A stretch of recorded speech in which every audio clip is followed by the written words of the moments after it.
They did it. They finally did it. The MTG community have always been asking for a ninjutsu commander. And here we have Yuriko, the tiger's shadow.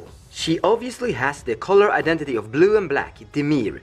Being a ninja, a 1-free creature card, we can pretty much ignore her casting cost of 3, cause she has Commander Ninjutsu, blue and black. Return an unblocked attacker you control to your hand, put this card onto the battlefield from your hand or the command zone tapped and attacking, meaning that she is ignoring command tags. And her ability is, whenever a ninja you control deals combat damage to a player, reveal the top card of your library and put that card onto your hand. Each opponent loses life equal to that card's converted mana cost.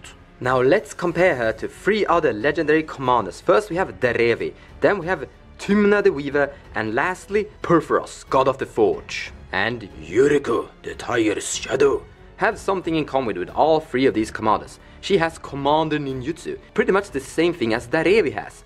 Derevi comes into play ignoring command attacks. And I want to point out and really emphasize that this Commander Ninjutsu is going to be quite immortal. You're never going to get rid of it permanently. She also draws cards, just like Tymna does. By attacking and dealing combat damage to an opponent, you draw cards. But one more thing, whenever she draws cards, she deals damage to all of your opponents together. Meaning she's something of a Perforos, God of the Group Slug.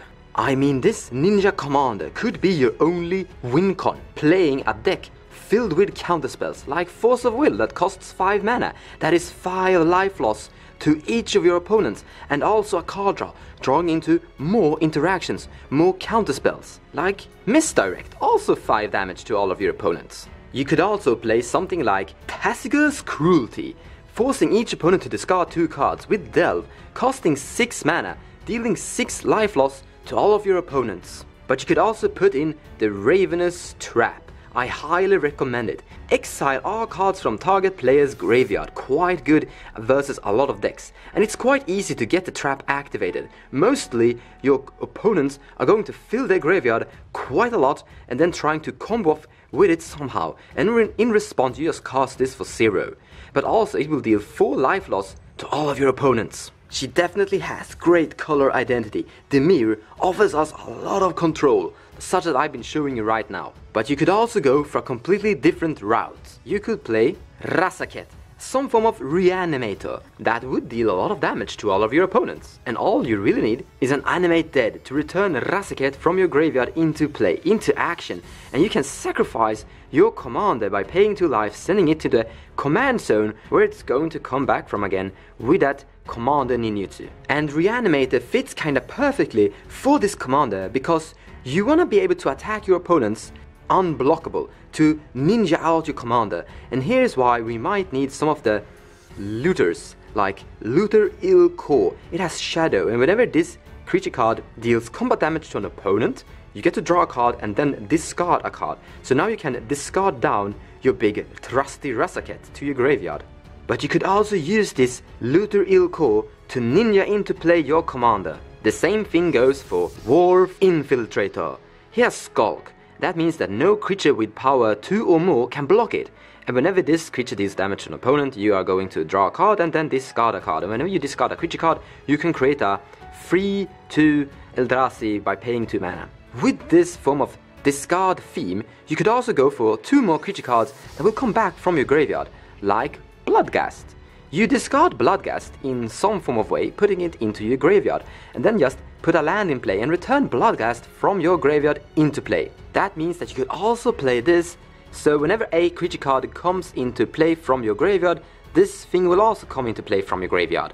And now you have a bunch of attackers that can go to combat, and if your opponent doesn't have enough blockers, your commander can come into play with some ninja tricks. And these 2 creature cards are just gonna keep coming at it because they are also quite immortal.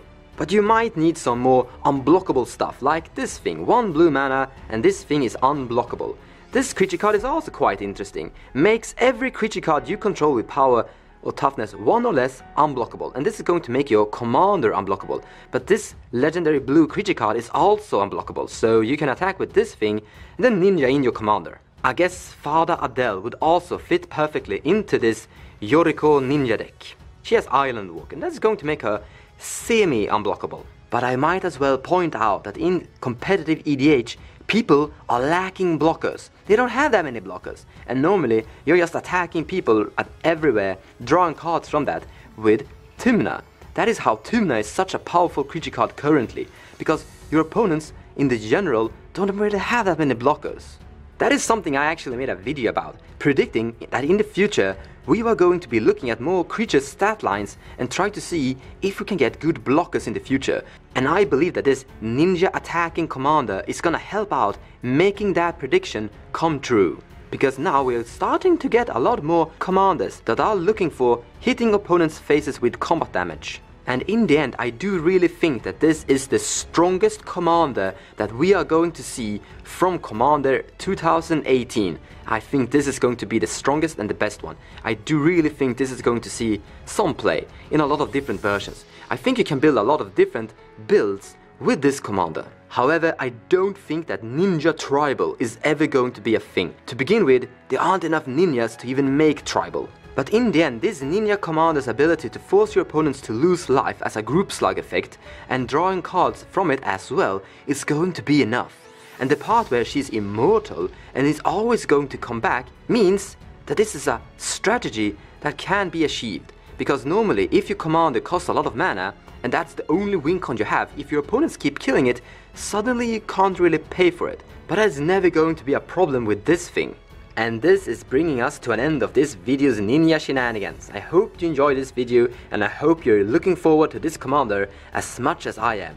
I'm really psyched. And stay tuned for more card reviews coming up from Commander 2018. Thanks for watching, guys.